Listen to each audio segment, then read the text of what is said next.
ശശി തരൂരിനെ സംബന്ധിച്ചിടത്തോളം ശശി തരൂർ എന്നെ ശശി തരൂർ എന്താണെന്ന് അറിയില്ല. ശശി തരൂര് ഞാൻ പറയാം വലിയ ആർണോൾഡ് ഷ്വാർസ്നെഗറിനെ പഠിച്ചിട്ട് നമ്മുടെ പണ്ട് കൊച്ചിയിൽ കുറെ മിമിക് ആക്ഷൻ സിനിമകളുണ്ടായിരുന്നു.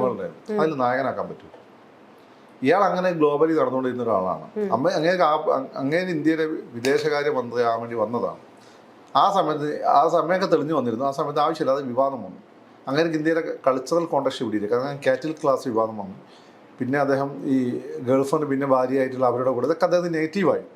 എങ്കിൽ പോലും തിരുവനന്തപുരത്ത് പോയി കഴിവുള്ളവർ അംഗീകരിക്കുന്ന ആളുകളായതുകൊണ്ട് അദ്ദേഹം ജയിച്ചു പോയി എന്നുള്ളത് വേറെ കാര്യം. പിന്നെ അദ്ദേഹത്തിന് ഈ ആ തീരദേശത്തെ ക്രിസ്ത്യൻ വോട്ടുകൾ എങ്ങനെ മാനിപ്പുലേറ്റ് ചെയ്യണമെന്ന് അറിയാം. രണ്ട് മുസ്ലിംസിൻ്റെ മോഡി പേടി ഇതൊക്കെ കൊണ്ടാണ് അദ്ദേഹം ജയിക്കുന്നത്. കാരണം സെക്കൻഡ് BJP ആണല്ലോ അവിടെ. അപ്പം അദ്ദേഹത്തെ സംബന്ധിച്ചിടത്തോളം ഒരു MP ആയിരിക്കാന്ന് വെച്ചാൽ വേറെ പണിയില്ലേ. അതിൽ കൂടുതൽ അദ്ദേഹം പ്രസംഗിച്ച കാശ് കിട്ടും.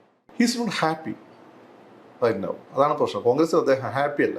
അതിൻ്റെ ഒരു വിഷയമാണ്. അപ്പം BJPയിലേക്ക് പോയി കഴിഞ്ഞാലോ അന്ന് BJP ചേർന്നിരുന്നെങ്കിൽ ഒരു പക്ഷേ ഇപ്പം വിദേശകാര്യ മന്ത്രിക്കാണ്. ഇപ്പോഴാണെങ്കിൽ ജയശങ്കർ വളരെ നന്നായിട്ട് ലോ പ്രൊഫൈൽ കീപ്പ് ചെയ്തുകൊണ്ട് ആ പണി എടുക്കുന്നുണ്ട്.